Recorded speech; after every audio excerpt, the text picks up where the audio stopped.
കാഹളം അധ്യായം 7. കാഴ്ചക്കാർക്ക് കാര്യം വ്യക്തമായില്ലെങ്കിലും അവർ പരിഹാസഭാവത്തിൽ ശിവരാമനെ നോക്കി. കാരണം അവർക്ക് മുന്നിലൂടെയാണ് അലക്കിത്തേച്ച യാതൊരു ഒടിവും പറ്റാത്ത ഷർട്ടും മുണ്ടുമായി ശിവരാമൻ ആദ്യം വന്നത്. അയാളുടെ നോട്ടവും ഭാവവും ഒന്നും ആർക്കും പിടിച്ചിരുന്നില്ല. ആ മനുഷ്യനാണിപ്പോൾ. കോപവും വിഷമവും ഒക്കെ മെമ്പർ ശിവരാമന് ഒന്നിച്ചുണ്ടായി. തറയിൽ നിന്ന് ചാടി എണീറ്റുകൊണ്ട് അയാൾ അലറി, എടാ പ്രേമ, നിന്നോട് ഇതിന് പകരം ചോദിച്ചില്ലെങ്കിൽ എന്റെ പേര് ശിവരാമനെന്നല്ലടാ. അത് ശ്രദ്ധിക്കാതെ പ്രേമചന്ദ്രൻ ആശുപത്രിയുടെ പടികൾ കയറിപ്പോയി. ശിവരാമൻ വേഗം ചെന്ന് തന്റെ കാറിന്റെ പിൻസീറ്റിൽ കയറി. ഡ്രൈവർ അതിനുള്ളിൽ തന്നെ ഉണ്ടായിരുന്നു. വിടടാ പോലീസ് സ്റ്റേഷനിലേക്ക്, ഡോർ ശക്തിയെ വലിച്ചടയ്ക്കുന്നതിനിടയിൽ അയാൾ പറഞ്ഞു. ഡ്രൈവർ അമ്പരപ്പോടെ അയാളെ നോക്കി.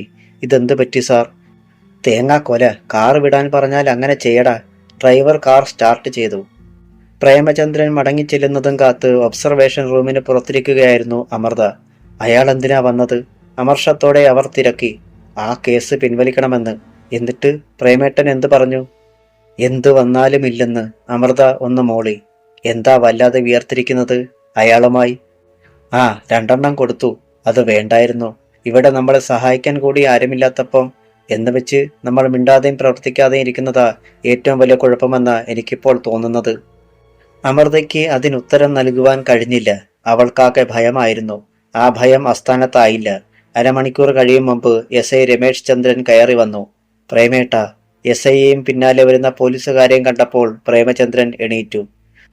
നീ വലിയ തല്ലുകാരനാണ് അല്ലേടാ? എസ്.ഐ ചോദിച്ചതും പ്രേമചന്ദ്രന്റെ പിടലിക്ക് അടിച്ചതും ഒപ്പമായിരുന്നു. സാർ. പ്രേമചന്ദ്രൻ വേച്ചുപോയി. അമൃത നിലവിളിച്ചു. ഇടനാഴിയിലുണ്ടായിരുന്ന ആളുകളുടെ എല്ലാം ശ്രദ്ധ അവിടേക്കായി. ഒരു ഡോക്ടർ ആ വഴി വരുന്നുണ്ടായിരുന്നു. അയാൾ ഇൻസ്പെക്ടറെ തുറച്ചു നോക്കി. ഇതൊരു ഹോസ്പിറ്റലാണ് ഇൻസ്പെക്ടർ. അതിന് കുറ്റവാളികളെ പിന്നെ ഞാൻ ഉമ്മ വയ്ക്കണോ? താൻ തന്റെ പണി നോക്കിയാൽ മതി. രമേശ് ചന്ദ്രൻ അയാളെ പോലീസുകാർക്കിടയിലേക്ക് തള്ളി. അവർ തന്റെ ഭർത്താവിനെ വലിച്ചിഴച്ചു കൊണ്ടുപോകുന്നത് കണ്ട അമൃത പിന്നാലെ ചെന്നു. അയ്യോ, പ്രേമേട്ടനെ കൊണ്ടുപോകല്ലേ സാറന്മാരെ. എസ്.ഐ തിരിഞ്ഞു നോക്കി. ഇനി നീ മിണ്ടിയാൽ, ഞങ്ങളുടെ പിന്നാലെ വന്നാൽ ഭർത്താവിന്റെ കൂടെ നിനക്കും വരേണ്ടി വരും സ്റ്റേഷനിലേക്ക്. അമൃതേ. പ്രേമചന്ദ്രൻ തിരിഞ്ഞു നോക്കി. നീ കുഞ്ഞിന്റെ കാര്യം നോക്കി ഇവിടെ ഇരുന്നോ, ഞാൻ മടങ്ങി വരും. അയാളെയും കൊണ്ട് പോലീസ് പോയി. അമൃത തളർച്ചയോടെ ഭിത്തിയിലേക്ക് ചാരി. Police station. മകൻ കിടന്ന ലോക്കപ്പ് റൂമിലേക്ക് തന്നെ അണ്ടർവെയർ മാത്രം ധരിച്ച പ്രേമചന്ദ്രനും വലിച്ചെറിയപ്പെട്ടു. 2 പേരും കൂടെ അവിടെ കഥകൾ പറഞ്ഞിരുന്നോടാ, എ.എസ്.ഐ. സത്യപാലൻ പരിഹസിച്ചു. പ്രേമചന്ദ്രനെ കണ്ട് യദുരാമൻ ലോക്കപ്പിന്റെ മൂലയിൽ നിന്ന് എണീറ്റു. പപ്പ. അവന് മുന്നോട്ട് വരാൻ പോലും പറ്റാത്ത അവസ്ഥയായിരുന്നു. മോനെ. അയാൾ അവനെ കെട്ടിപ്പിടിച്ചു. ഇരുവരും കരഞ്ഞുപോയി. നിന്നെ അവര് ഒത്തിരി ഉപദ്രവിച്ചോടാ. അവന്റെ ശരീരത്തിലെ പാടുകളിൽ കൈയോടിച്ചുകൊണ്ട് അയാൾ തിരക്കി. മറുപടി ഒരു തേങ്ങലായിരുന്നു. ഞാനൊരു തെറ്റും ചെയ്തിട്ടില്ല പപ്പ. എന്നിട്ടും ഇവരെന്നെ. എനിക്കറിയാം മോനെ. പപ്പയുടെ മോന് തെറ്റൊന്നും ചെയ്യാൻ കഴിയില്ലെന്ന് പപ്പയ്ക്കറിയാം. പ്രേമചന്ദ്രൻ മകനെ തറയിലിരുത്തി. പിന്നെ തന്റെ മടിയിലേക്ക് ചായ്ച്ചു കിടത്തി. എന്താ മോനെ സംഭവിച്ചത്? മമ്മി പറഞ്ഞു. എങ്കിലും നിന്റെ നാവീന്നുകൂടെ എനിക്കത് കേൾക്കണം. എന്റെ മോൻ തെറ്റുകാരനല്ലെന്ന് എനിക്ക് ഉറപ്പിക്കണം. പൊട്ടിയുയരുന്ന ഗദ്ഗതത്തോടെ, ഹൃദയം നുറുങ്ങുന്ന വേദനയോടെ യദുരാമൻ എല്ലാം പറഞ്ഞു. പിന്നീട് കുറച്ചു നേരത്തേക്ക് ആരും ഒന്നും പറഞ്ഞില്ല. കുറെ കഴിഞ്ഞപ്പോൾ പെട്ടെന്ന് എന്തോ ഓർത്തതുപോലെ യദുരാമൻ തിരക്കി. വീട്ടിൽ അതിനുശേഷം എന്തുണ്ടായി പപ്പ? പോലീസുകാരോട് ഞാൻ ചോദിച്ചിട്ട് അവരൊന്നും പറഞ്ഞില്ല. പ്രേമചന്ദ്രന്റെ ഉള്ളം പിടഞ്ഞു. മകനോടെന്ത് പറയും? അവന്റെ പെങ്ങന്മാർക്ക് സംഭവിച്ചതുകൂടി താങ്ങുവാൻ അവനാകുമോ? ഒരച്ഛനായ തനിക്ക് മകനോട് പറയാനാകുമോ? പപ്പയുടെ മൗനം കണ്ടപ്പോൾ അവന്റെ ഉദ്യോഗമേറി. പറ പപ്പ, എന്താണേലും പറ, അവൻ ആവർത്തിച്ചു. നിഷേധഭാവത്തിൽ അയാൾ തലയനക്കി. ഇല്ല മോനെ, ഒന്നുമില്ല. അല്ല, എന്തോ ഉണ്ടെന്ന് എനിക്കറിയാം. അപ്പോൾ പുറത്തുനിന്ന് ഒരു ഗർജനം. അല്ല, അപ്പനും മോനും കൂടി കൊച്ചു വർത്തമാനം പറയുകയാണോ? ഇരുവരും തലയുയർത്തി. സത്യപാലൻ. ഇങ്ങോട്ടിറങ്ങി വാടാ പട്ടിയുടെ മോനെ. അയാൾ പ്രേമചന്ദ്രനെ നേരെ കൈ ചൂണ്ടി. മകനെ മടിയിൽ നിന്ന് ഉയർത്തിയിട്ട് അയാൾ എണീറ്റു. സെല്ല് തുറക്കപ്പെട്ടു. അയാൾ പുറത്തിറങ്ങി. പോലീസ് സ്റ്റേഷനിൽ ലൈറ്റുകൾ തെളിഞ്ഞിരുന്നു. ഒരു കസേരയിൽ മെമ്പർ ശിവരാമൻ ഇരിക്കുന്നത് അയാൾ കണ്ടു. ഇങ്ങോട്ട് വാടാ, എസ്.ഐ. രമേശ് ചന്ദ്രൻ പറഞ്ഞു. നീ നാണിക്കുകയൊന്നും വേണ്ട. ഇവിടുത്തെ വനിതാ പോലീസിനെയൊക്കെ നേരത്തെ പറഞ്ഞയച്ചു. ശിവരാമൻ അയാളെ നോക്കി ചിരിച്ചു. അപ്പനും മകനും കൂടി ഒന്നിച്ച് ജയിലിൽ കിടക്കാൻ തീരുമാനിച്ചോ? അതോ ഞാൻ പറഞ്ഞതുപോലെ ചെയ്യാമെന്ന് നീ സമ്മതിക്കുന്നോ പ്രേമ? ചോദ്യം ശിവരാമന്റെ വകയായിരുന്നു. ഇല്ലടാ, എന്തു വന്നാലും ഇല്ലടാ. സത്യപാലൻ പിന്നിൽ നിന്ന് ഒറ്റയടി. പോലീസ് സ്റ്റേഷനിൽ വെച്ച് ശബ്ദമുയർത്തുന്നോടാ. പ്രേമചന്ദ്രൻ ചെന്ന് വീണത് എസ് ഐക്കരികിൽ മേശപ്പുറത്താണ്. ആ ക്ഷണം തന്നെ അയാളുടെ തല പിടിച്ച് മേശയിലേക്ക് രണ്ടിടി കൊടുത്തു എസ് ഐ. പ്രേമചന്ദ്രൻ നിലവിളിച്ചു പോയി. മിണ്ടരുത് നീ. എസ് ഐ അയാളെ പിന്നോട്ട് തള്ളി. മതി സാർ, തൽക്കാലം ഇത്രയും മതി. ഇതുകൊണ്ടും ഇവൻ പഠിച്ചില്ലെങ്കിൽ എന്ത് വേണമെന്ന് ഞാൻ തീരുമാനിക്കാം. തൽക്കാലം എന്നെ തല്ലിയതിന്റെ പേരിൽ ഇവനെതിരെ നടപടിയെടുക്കണ്ട. വിട്ടുകളഞ്ഞേര്. ഞാൻ പരാതി പിൻവലിച്ചിരിക്കുന്നു, ശിവരാമൻ അറിയിച്ചു. എസ് ഐ ഒന്നമർത്തി മൂളിയിട്ട് പോലീസുകാരെ നോക്കി. ഇവന്റെ ഡ്രസ്സെടുത്ത് കൊടു. അവർ അനുസരിച്ചു. പ്രേമചന്ദ്രൻ വസ്ത്രങ്ങൾ ധരിച്ചു. പൊയ്ക്കോടാ, എസ് ഐ പറഞ്ഞു. അയാൾ മടിച്ചു നിന്നു. എടാ പോകാൻ. എന്റെ മോനെ ഒന്നുകൂടി കണ്ടിട്ട് റാസ്കൽ, യാത്ര പറയാനാവും അല്ലേടാ? ഇനിയും നീ മേടിക്കും. എസ് ഐ ചാടി എണീറ്റപ്പോൾ ലോക്കപ്പിന് നേരെ ഒന്ന് നോക്കിയിട്ട് അയാൾ സ്റ്റേഷന്റെ പടിയിറങ്ങി. റോഡിലെത്തി. ആദ്യം കണ്ട ഓട്ടോയിൽ കയറിയിട്ട് ഹോസ്പിറ്റലിന്റെ പേര് പറഞ്ഞു. മുന്നോട്ട് പോകവേ പോക്കറ്റിൽ തപ്പി നോക്കി. തന്റെ പേഴ്സ് നഷ്ടപ്പെട്ടിരിക്കുന്നു. എന്താ സാർ? ഡ്രൈവർ തിരിഞ്ഞു നോക്കി. ഒന്നുമില്ല. അയാൾ പിന്നിലേക്ക് ചാഞ്ഞ് കണ്ണുകൾ അടച്ചു. പേഴ്സ് പോലീസുകാർ എടുത്തതാണെന്ന കാര്യത്തിൽ അയാൾക്ക് സംശയമില്ലായിരുന്നു. 2000 രൂപയോളം പോയി. ആശുപത്രിയിൽ ഓട്ടോ എത്തി. ഇപ്പോൾ പണം കൊണ്ടുവരാം പറഞ്ഞിട്ട് അയാൾ ഒബ്സർവേഷൻ റൂമിന് മുന്നിലെത്തി. അമൃതയ്ക്കൊപ്പം ഋഷിയും വിനയവും ഉണ്ടായിരുന്നു. പപ്പ, കുട്ടികൾ ഒന്നിച്ചു വിളിച്ചു. അവര് എന്നെ ഇങ്ങി വിട്ടു. തളർച്ചയോടെ അയാൾ പറഞ്ഞു. അമൃതേ, ഓട്ടോക്കാരന് പണം കൊടുക്കണം. നിന്റെ പേഴ്സിങ് എടുക്ക്. അമൃത വേഗം പേഴ്സ് കൊടുത്തു. അയാൾ അതിൽ നിന്ന് 20 രൂപയെടുത്ത് ഓട്ടോക്കാരന് കൊടുക്കാനായി ഋഷിയെ പറഞ്ഞു വിട്ടു. അമൃത ഭർത്താവിനെ തന്നെ തുറച്ചു നോക്കി നിൽക്കുകയായിരുന്നു. ഋഷി തിരികെ വന്നു. റൂമിന്റെ താക്കോൽ ആരുടെ കയ്യിലാ? വിനയ അതെടുത്ത് പപ്പയ്ക്ക് നീട്ടി. ഞാനൊന്ന് കുളിച്ചിട്ട് വരാം. അയാൾ തിരിഞ്ഞു നടന്നു. നിങ്ങൾ രണ്ടും ഇവിടെ ഇരിക്കും മക്കളെ, ഞാനും പപ്പയുടെ കൂടെ പോയിട്ട് വരാം എന്ന് പറഞ്ഞിട്ട് അമൃതയും അയാൾക്ക് പിന്നാലെ ചെന്നു. ലോഡ്ജിലെ മുറിയിലെത്തും വരെ ഇരുവരും ഒന്നും മിണ്ടിയില്ല. വാതിൽ ലോക്ക് ചെയ്ത് കഴിഞ്ഞപ്പോൾ അമൃത തിരക്കി. മോനെ കണ്ടോ പ്രേമേട്ട? കണ്ടു. എന്നിട്ട് അവനെ അവരുപദ്രവിച്ചോ പ്രേമേട്ട? പോലീസുകാരുടെ കയ്യിലല്ലേ, അല്പസ്വല്പം ഉപദ്രവിക്കാതിരിക്കുമോ? അവന്റെ എപ്പോഴത്തെ അവസ്ഥ അറിഞ്ഞാൽ അമൃത ഹൃദയം പൊട്ടി മരിക്കുമെന്ന് തോന്നിയതിനാലാണ് അയാൾ അങ്ങനെ പറഞ്ഞത്. അവൻ ഞങ്ങളെ തിരക്കിയോ? തിരക്കി. ഞാൻ പക്ഷേ ഒന്നും പറഞ്ഞില്ല. അത് നന്നായി. ഇനി അതുകൂടി താങ്ങാൻ എന്റെ കുഞ്ഞിന് കഴിയുകയില്ല. പ്രേമചന്ദ്രൻ ബാത്റൂമിൽ കയറി. പൈപ്പ് തുറന്നു വിട്ടിട്ട് അയാൾ ഒരു കൊച്ചു കുഞ്ഞിനെ പോലെ പൊട്ടിക്കരഞ്ഞു. ചരട് പൊട്ടിയ പട്ടമാണ് തന്റെ കുടുംബം. ഇനി അത് പഴയതുപോലെ ആകുമോ? ആർക്കും ആരെയും പരസ്പരം ആശ്വസിപ്പിക്കാൻ കഴിയാത്ത അവസ്ഥ. ഏതു ജന്മത്തിൽ ആരു ചെയ്ത പാപത്തിന്റെ ഫലങ്ങളാണിതൊക്കെ? ബക്കറ്റ് നിറഞ്ഞ് വെള്ളം പുറത്തേക്കൊഴുകിയപ്പോൾ അയാൾ ഒരു മഗ് എടുത്തു. വെള്ളം വീണ ഭാഗത്തൊക്കെ നീറ്റലും പുകച്ചിലും. അത്രയും നേരത്തിനുള്ളിൽ തന്നോടിങ്ങനെ അവർ പെരുമാറിയപ്പോൾ യദുവിനോട്? കുളിച്ചു തീരും മുമ്പ് അയാൾ പലതും ചിന്തിച്ചു നോക്കി. ആത്മഹത്യ ഭീരുത്വമാണ്, അല്ലെങ്കിൽ എല്ലാവരും ഒന്നിച്ച് മരിക്കാമായിരുന്നു. പക്ഷേ പെട്ടെന്ന് തിരുത്തി. തങ്ങളെ ഈ നിലയിലെത്തിച്ചവരെ വിട്ടുകൂടാ. നിയമത്തിന്റെ സഹായത്താൽ അവരെ ഒരു പാഠം പഠിപ്പിക്കണം. ആ ചിന്ത ഒരാവേശമായി അയാളിൽ പടർന്നിറങ്ങി. കുളി കഴിഞ്ഞ് അയാൾ പുറത്തു വന്നു. യാത്ര പോയപ്പോൾ കൊണ്ടുപോയ പെട്ടിയുണ്ടായിരുന്നു. അതിലിരുന്ന വസ്ത്രങ്ങളെടുത്ത് വേഷം മാറി. പ്രേമേട്ട. അമൃത അയാൾക്കരികിൽ വന്ന് ഷർട്ടിന്റെ ബട്ടൺസുകൾ ഇട്ടുകൊടുത്തു. ഞാൻ ചോദിച്ചാൽ സത്യം പറയുമോ? എന്താടി? നമ്മുടെ നിത്യമോള് മരിക്കുന്നതല്ലേ നല്ലത്? അമൃതേ. പ്രേമചന്ദ്രന്റെ ശബ്ദമുയർന്നു. അതേ പ്രേമേട്ട, ഒത്തിരി മനസ്സിൽ കൂട്ടിക്കുറച്ചു നോക്കി ഞാൻ. ഒരിക്കലും ഒരമ്മ ഇത് ആഗ്രഹിക്കാൻ പാടില്ലാത്തതാണ്. പക്ഷേ ഞാൻ ആഗ്രഹിച്ചു പോകുന്നു പ്രേമേട്ട. ഈ ചെറുപ്രായത്തിൽ അവൾ അനുഭവിക്കേണ്ടി വന്നത്. ഈ സംഭവം ജീവിതത്തിൽ മുഴുവൻ ഒരു നരകമായി അവളെ വേട്ടയാടില്ലേ? അതിലും ഭേദം. പ്രേമചന്ദ്രൻ പെട്ടെന്ന് ഭാര്യയുടെ വായ്പൊത്തി. എന്താ ഇങ്ങനെയൊക്കെ പറയുന്നത്? മറുപടിയായി അയാളുടെ മാറിലേക്ക് വീണതേയുള്ളൂ അവർ.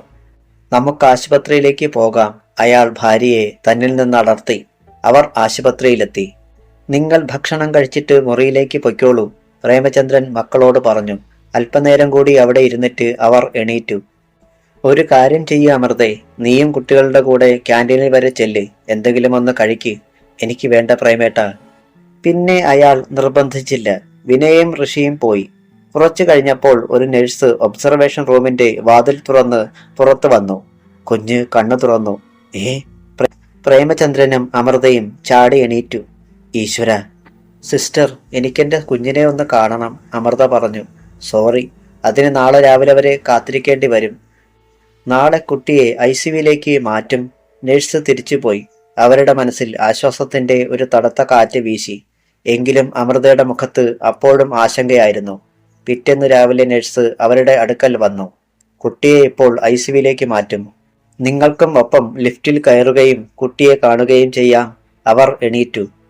നിത്യയെ സ്ട്രെച്ചറിൽ പുറത്തേക്ക് കൊണ്ടുവന്ന് ലിഫ്റ്റിൽ കയറ്റി. അവരും ഒപ്പം കയറി. വിളറി വെളുത്ത് ഒരു പ്രേതം കണക്കെയായിരുന്നു നിത്യമോൾ. കണ്ണുകൾ തുറന്നു കിടക്കുകയായിരുന്നെങ്കിലും പപ്പയെയും അമ്മയെയും അവൾ തിരിച്ചറിഞ്ഞിരുന്നില്ല. ഇടയ്ക്കിടെ ഏതോ ഭീകര സ്വപ്നം കാണുന്നത് പോലെ അവൾ ഞെട്ടുന്നുണ്ടായിരുന്നു. എന്റെ മോളെ! അമൃത മകളുടെ ശരീരത്തിലേക്ക് വീഴാൻ ഭാവിച്ചപ്പോൾ നഴ്സ് തടഞ്ഞു. ഏയ്, എന്താ ഇത്? കുട്ടിയെ കൂടുതൽ ഭയപ്പെടുത്തരുത്. സാധാരണ നിലയിലേക്ക് അവൾ മടങ്ങി വരണമെങ്കിൽ ഇനിയും ദിവസങ്ങൾ പിടിക്കും. അതിനിടെ ഒരു ഷോക്ക് കൂടി ഉണ്ടാകാതെ നോക്കണം. പ്രേമചന്ദ്രൻ മകളെ നോക്കാനുള്ള കരുത്തില്ലാതെ കണ്ണുകൾ ഇറുക്കി അടച്ചു കളഞ്ഞു. നിത്യയെ ഐസിയുവിൽ കയറ്റി. നമുക്ക് മുറിയിലേക്ക് പോകാം. ഋഷിയെയും വിനയെയും ഇങ്ങോട്ട് പറഞ്ഞു വിടാം. എനിക്ക് അഡ്വക്കേറ്റിനെ കാണാൻ പോകണം. യദുവിനെ ഇന്ന് കോടതിയിൽ ഹാജരാക്കുമ്പോൾ ജാമ്യാപേക്ഷ നൽകണം. പ്രേമചന്ദ്രൻ ഭാര്യയെയും കൂട്ടി ലോഡ്ജിലെത്തി. കുട്ടികളെ ആശുപത്രിയിലേക്ക് അയച്ചിട്ട് വക്കീൽ ഓഫീസിൽ പോകാനൊരുങ്ങി. നീ കുറച്ചുനേരം ഇവിടെ വിശ്രമിക്ക്. ഞാൻ മടങ്ങി വന്നിട്ടിനി ആശുപത്രിയിൽ പോയാ മതി എന്ന് ഭാര്യയോട് പറഞ്ഞിട്ട് ടെമ്പോ വാനിൽ അയാൾ അഡ്വക്കേറ്റിനെ കാണാൻ പോയി. ഓഫീസ് പരിസരത്തും മറ്റും ആളുകൾ ഉണ്ടായിരുന്നു. 9:30 അഡ്വക്കേറ്റ് ജെയിംസ് തോമസ് എത്തി. ഗുമസ്തൻ പ്രേമചന്ദ്രനെ വിളിച്ചു. അയാൾ വക്കീലിന് മുന്നിലെത്തി. മിസ്റ്റർ പ്രേമചന്ദ്രൻ, ഞാൻ നിങ്ങളുടെ അരികിലേക്ക് ആളിനെ അയക്കണമെന്ന് വിചാരിച്ചാണ് ഇവിടേക്ക് വന്നത് തന്നെ. ജെയിംസ് തോമസ് കസേരയിലേക്ക് കൈ ചൂണ്ടുന്നതിനിടയിൽ പറഞ്ഞു. ഇന്ന് യദുവിനെ കോടതിയിൽ ഹാജരാക്കില്ലേ സാർ? ഒവ്, പക്ഷെ ഒരു പ്രശ്നമുണ്ട്. എന്താണ്? പ്രേമചന്ദ്രന്റെ നെറ്റി ചുളിഞ്ഞു.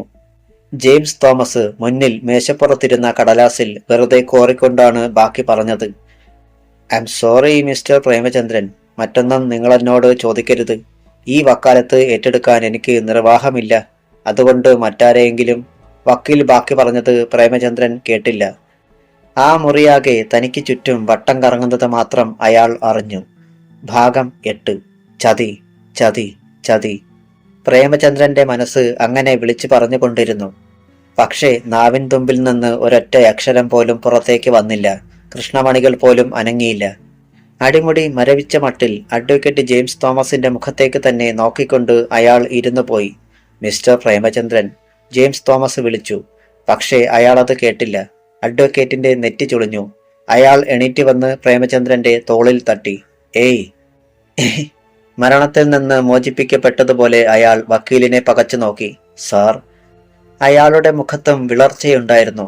പ്രേമചന്ദ്രന്റെ കണ്ണുകളെ നേരിടാൻ കരുത്തില്ലാത്തതുപോലെ എവിടേക്കോ തിരിഞ്ഞു നിന്നുകൊണ്ടാണ് തുടർന്ന് സംസാരിച്ചത്. എനിക്കും ദുഃഖമുണ്ട് മിസ്റ്റർ പ്രേമചന്ദ്രൻ. കരിയറിൽ ആദ്യമായാണ് എനിക്ക് ഒരാളോട് ഇങ്ങനെ പറയേണ്ടി വരുന്നത്. I am sorry sir. തളർച്ചയോടെ പ്രേമചന്ദ്രൻ എണീറ്റു. അങ്ങ് പറയുന്നത് അങ്ങയുടെ കാര്യം. പക്ഷേ ഒന്ന് അങ്ങ് മറന്നുപോയി. ഞാനൊരച്ഛനാണ്. എൻ്റെ മകനാണ് പോലീസ് കസ്റ്റഡിയിൽ. അവസാന നിമിഷം ഇങ്ങനെ പറയുന്നതിനേക്കാൾ നല്ലത് നിങ്ങളെൻ്റെ നെഞ്ചിലേക്ക് ഒരു കത്തി കുത്തിയിറക്കുന്നതായിരുന്നു. വല്ലാതെ ചിലമ്പിച്ചു പോയിരുന്നു ആ ശബ്ദം. അവസാന പ്രതീക്ഷയും നഷ്ടമായ പരാജിതന്റെ വിഹ്വലത നിറഞ്ഞ ശബ്ദം. I know, but I am helpless. താങ്കൾ കരുതുന്നതിനേക്കാൾ ഭീകരമാണ് ഞാൻ ഈ കേസ് ഏറ്റെടുത്താൽ ഉണ്ടാകുന്നത്. ഇതിൽ കൂടുതലൊന്നും എനിക്ക് പറയാനും കഴിയില്ല. ജെയിംസ് തോമസ് വീണ്ടും തന്റെ കസേരയിൽ പോയിരുന്നു. ശത്രുക്കൾ കരുതി നീങ്ങുകയാണെന്ന് പ്രേമചന്ദ്രന് ഉറപ്പായി. ഞാൻ പോകുന്നു സാർ. അയാൾ തിരിഞ്ഞു നടന്നു. വാതിൽക്കൽ എത്താറായപ്പോഴേക്കും പക്ഷെ നിന്നു. പിന്നെ തോളിന് മുകളിലൂടെ തലതിരിച്ചുകൊണ്ട് പറഞ്ഞു, ശത്രുക്കളോട് പോലും ഇനി ഇങ്ങനെ പെരുമാറരുത് സാർ. ഞാൻ വേണമെങ്കിൽ മറ്റൊരാളിനെ. ജെയിംസ് തോമസ് പൂർത്തിയാക്കാൻ പ്രേമചന്ദ്രൻ സമ്മതിച്ചില്ല.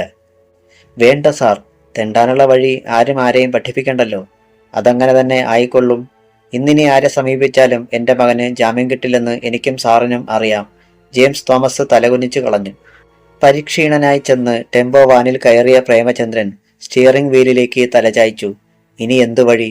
ഏതായാലും കോടതിയിൽ വരെ ഒന്ന് പോകണമെന്ന് തോന്നി. യദുവിനെ അകലെ നിന്നെങ്കിലും ഒന്ന് കാണാമല്ലോ. അയാൾ ടെമ്പോ വാൻ സ്റ്റാർട്ട് ചെയ്തു. കോടതിക്ക് മുൻപിലെ വിശാലമായ മതിൽക്കെട്ടിനുള്ളിൽ പടർന്ന് പന്തലിച്ചു നിൽക്കുന്ന ഒരു വാഗമരത്തണലിൽ വാൻ നിർത്തി കാത്തിരുന്നു. ധാരാളം വാഹനങ്ങൾ അവിടെ പാർക്ക് ചെയ്തിരുന്നു. അക്കൂട്ടത്തിൽ പോലീസ് വാഹനങ്ങളും ഉണ്ടായിരുന്നു. 10 മണി കഴിഞ്ഞപ്പോൾ ഒരു പോലീസ് വാഹനത്തിന്റെ മൂളൽ കേട്ടു. പ്രേമചന്ദ്രൻ അങ്ങോട്ട് നോക്കി. കോടതിക്ക് മുന്നിൽ ബ്രേക്കിടുന്ന പോലീസ് ജീപ്പ്, അതിൽ നിന്ന് വിലങ്ങണിഞ്ഞ കൈകളുമായി പുറത്തേക്കിറങ്ങുന്ന യദുരാമൻ. ക്ഷീണിച്ച് അവശമായ ഭാവം. പ്രേമചന്ദ്രന്റെ മനം പിടഞ്ഞു. അവന്റെ അരികിലേക്ക് പോകാനായി അയാൾ ചാടിയിറങ്ങി. എന്നാൽ പിന്നിൽ നിന്നാരോ വിലക്കിയതുപോലെ നിന്നു. വക്കീലുമായി താൻ എത്തുമെന്ന് അവൻ പ്രതീക്ഷിക്കുന്നുണ്ടാവും. ആ നിലയ്ക്ക് അതില്ലാതെ താൻ അങ്ങോട്ട് ചെന്നാൽ എങ്ങനെ അവനെ അഭിമുഖീകരിക്കും? യദുരാമൻ ചുറ്റും നോക്കുന്നത് അയാൾ കണ്ടു. അവന്റെ കണ്ണിൽ പെടാതിരിക്കാനായി അയാൾ വാനിന്റെ മറവിലേക്ക് മാറി. പോലീസുകാർ ഇരുഭാഗത്തും നിന്ന് അവനെ നീളൻ വരാന്തയിലൂടെ നടത്തിക്കൊണ്ടുപോയി. പിന്നാലെ എസ് ഐ രമേശ് ചന്ദ്രനും. പ്രേമചന്ദ്രൻ കോടതി കൂടുന്നതുവരെ അവിടെയൊക്കെ നിന്നു. പിന്നെ പതിയെ അകത്തേക്ക് നീങ്ങി. കോടതി ലഞ്ചിന് പിരിയുന്നതിന് തൊട്ടു മുൻപാണ് യദുരാമന്റെ കേസ് വിളിച്ചത്. അവനെ പ്രതിക്കൂട്ടിൽ കയറ്റി നിർത്തി. ന്യായാധിപൻ കട്ടിക്കണ്ണടയ്ക്കിടയിലൂടെ അവനെ അടിപൊളിയൊന്ന് നോക്കി. തലകുനിച്ച് നിൽക്കുകയായിരുന്നു യദുരാമൻ. ജാമ്യാപേക്ഷയുമായി ആരും വരാതിരുന്നത് കാരണം കോടതിയിൽ അധിക താമസം ഉണ്ടായില്ല. കോടതി അവനെ 15 ദിവസത്തേക്ക് റിമാൻഡ് ചെയ്തു. കേസന്വേഷണത്തിന് വേണമെങ്കിൽ 2 ദിവസം അവനെ പുറത്തു കൊണ്ടുവരാമെന്ന് പ്രത്യേകം നിർദ്ദേശിക്കുകയും ചെയ്തു. യദുരാമൻ ആൾക്കൂട്ടത്തിനിടയിൽ തന്നെ തിരയുന്നത് പ്രേമചന്ദ്രൻ കണ്ടു. അയാൾ പെട്ടെന്ന് അവിടെ നിന്നിറങ്ങി വാനിൽ ചെന്ന് കയറി. കുറച്ചു കഴിഞ്ഞപ്പോൾ വീണ്ടും യദുരാമനെ കൊണ്ടുവന്ന് ജീപ്പിൽ കയറ്റുന്നതും ജീപ്പ് അകന്നു പോകുന്നതും കണ്ടു. പ്രേമചന്ദ്രൻ മടങ്ങി. ലോഡ്ജിൽ ആകാംക്ഷയോടെ കാത്തിരിക്കുകയായിരുന്നു അമൃത. അയാളെ കണ്ടയുടനെ തിരക്കി. മോനന്തിയെ, അവന് ജാമ്യം കിട്ടിയില്ലേ? പ്രേമചന്ദ്രൻ കട്ടിലിൽ ഇരുന്നിട്ട് ഭാര്യയെ നോക്കി. എല്ലാ ഭാഗത്തു നിന്നും നമ്മളെ തോൽപ്പിക്കാനുള്ള പുറപ്പാടിലാണ് അമൃതയെ. അഡ്വക്കേറ്റ് പിന്മാറിയ കാര്യം അയാൾ പറഞ്ഞപ്പോൾ അമൃത കരയാൻ തുടങ്ങി. അയാൾ അവളുടെ തോളിൽ കൈവച്ചു.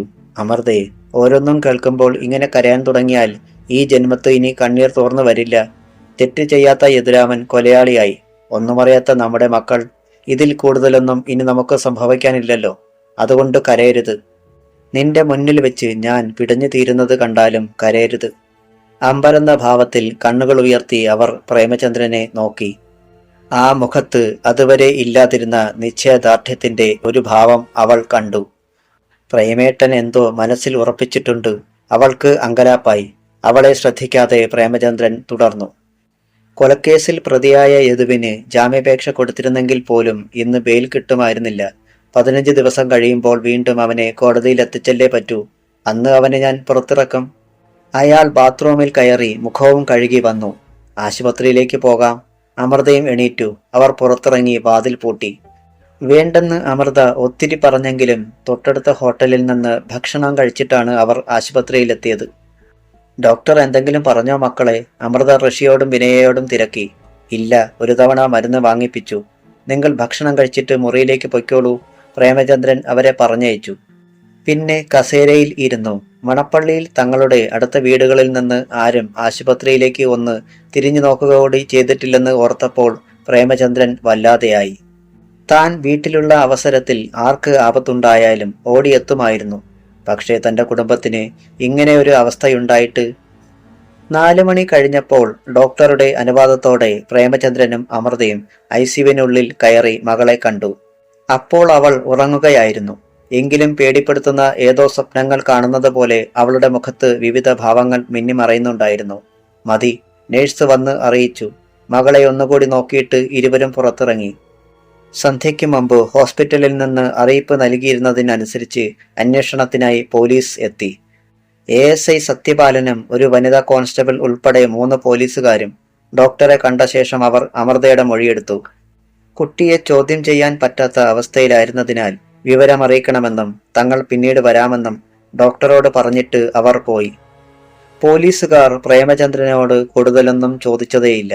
എന്നാൽ വനിതാ കമ്മീഷനും മനുഷ്യാവകാശ കമ്മീഷനും പരാതി അയച്ചതിന് ഫലമായി മണപ്പള്ളിയിൽ ക്രൂരതയുടെ കഥകൾ അടുത്ത ദിവസത്തെ പത്രങ്ങളിൽ സ്ഥാനം പിടിച്ചിരുന്നു.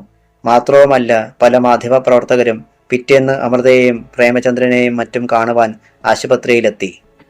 അവിടെ ബുദ്ധിമുട്ട് ഉണ്ടാകാതിരിക്കുവാൻ ലോഡ്ജിലെ മുറിയിൽ വെച്ചാണ് അവർ മാധ്യമപ്രവർത്തകർക്കുള്ള മറുപടികൾ നൽകിയത്.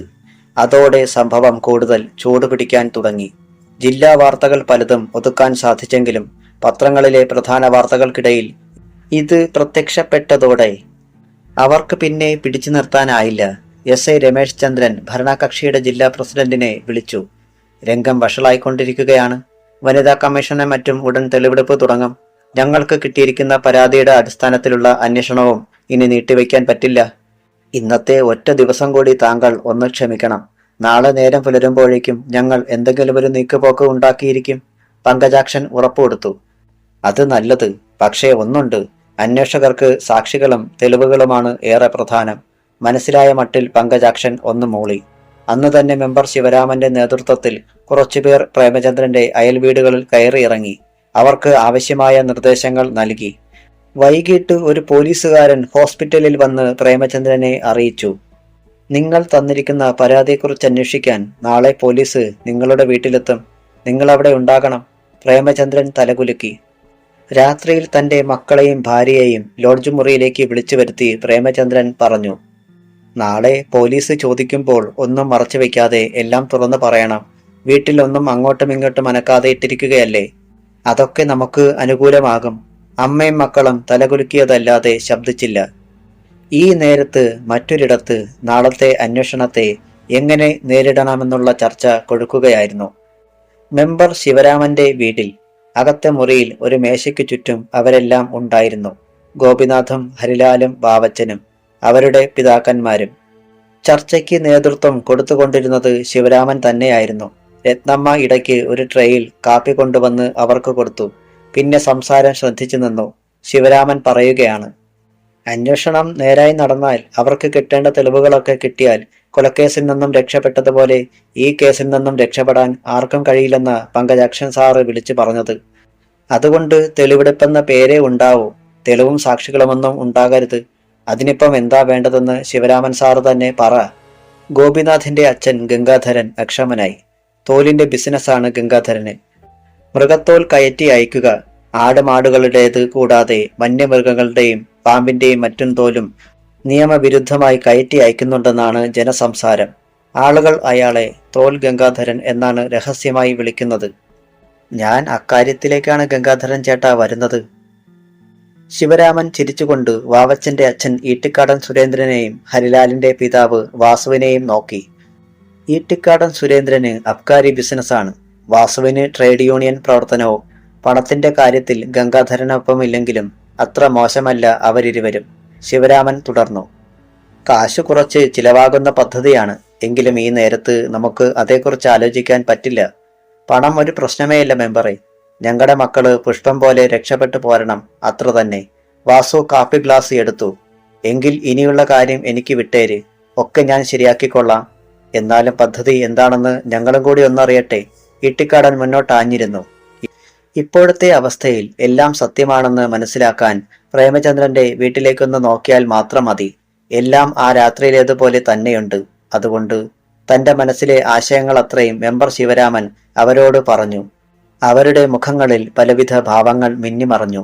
ശിവരാമൻ പറഞ്ഞു നിർത്തിയത് ഇങ്ങനെയാണ്, ആവശ്യത്തിന് ആളുകളെയും മറ്റും സംഘടിപ്പിക്കുന്ന കാര്യം ഞാനേറ്റു. പിന്നെ തക്ക സമയത്ത് അവിടെ എത്തുവാൻ ഇവന്മാരുടെ കൂട്ടുകാരും ഉണ്ടാകുമല്ലോ.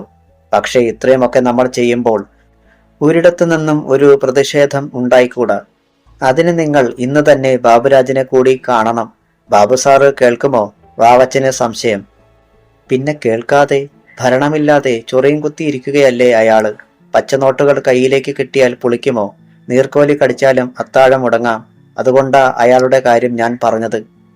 മെമ്പർ പറഞ്ഞത് നേരാ. വെടിവെക്കുമ്പോൾ അത് കാടളച്ച് തന്നെ വേണം. വാസു സമ്മതിച്ചു.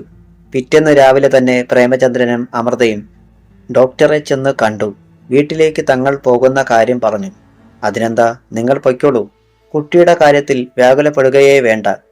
ഡോക്ടർ അവരെ ആശ്വസിപ്പിച്ചു. തിരികെ വീട്ടിലേക്ക് വാനിലേക്ക് കയറിയപ്പോൾ തന്നെ വിനയയുടെയും ഋഷിയുടെയും മുഖം ഇരുണ്ടു. ആ രാത്രിയുടെ ഓർമ്മകളിൽ മനം പിടഞ്ഞു. ഒന്നും മിണ്ടാതെ പ്രേമചന്ദ്രൻ വാൻ വിട്ടു. പ്രോഗ്രസീവ് ക്ലബിനരികിൽ നിന്ന് ചിലർ വാനിന് നേരെ കൈ ചൂണ്ടുന്നത് കണ്ട അമൃത തലകുനിച്ചു. തങ്ങളുടെ വീടിനരികിലെത്തിയ പ്രേമചന്ദ്രന്റെ നെറ്റി ചുളിഞ്ഞു. അയാൾ ബ്രേക്കിൽ ആഞ്ഞു ചവിട്ടി. അറിയാതെ നാവിൽ നിന്നൊരു ശബ്ദമുയർന്നു. മുന്നോട്ട് നോക്കിയ അമൃതയും വിനയയും ഋഷിയും ഞെട്ടിത്തരിച്ചു. ബാക്കി ഭാഗം നാളെ.